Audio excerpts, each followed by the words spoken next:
Hi friends, பிரதோஷத்துக்கு கோயிலுக்கு போகலாமா? கவின் கௌதம் 2 பேரும் ஸ்கூல் விட்டு வந்தோடனேயும் அவங்க 2 பேரையும் அழைச்சிக்கிட்டு நம்ம வீட்டுக்கு பக்கத்துலேயே இருக்க சிவன் கோயிலுக்கு தான் போயிருந்தோம். நம்ம போனதுக்கு அப்புறம் தான் அபிஷேகம்லாம் ஆரம்பித்தாங்க.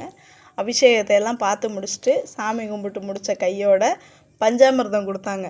பஞ்சாமிர்தம் கொடுத்ததுதான் போதும், கௌதம் முகத்தை பாருங்கள், அவ்வளோ ஒரு சந்தோஷம். பஞ்சாமிர்தத்தை நல்லா வலித்து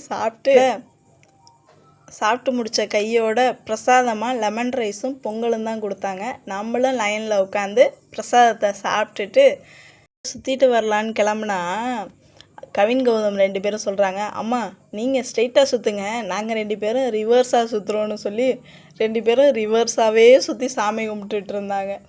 சாமி கும்பிட்டு முடித்த உடனே அங்கே நின்று 2-3 ஃபோட்டோஸ் எல்லாம் எடுத்துகிட்டு அப்படியே நம்ம சிவன் கோயிலுக்கு பக்கத்துலேயே மாரியம்மன் கோயில் இருக்குது. மாரியம்மன் கோயிலுக்கு போயிட்டு அங்கேயும் சாமி கும்பிட்டோம். அங்கே சாமி கும்பிட்டு முடிச்சுட்டு கவின் மணி அடித்தார்.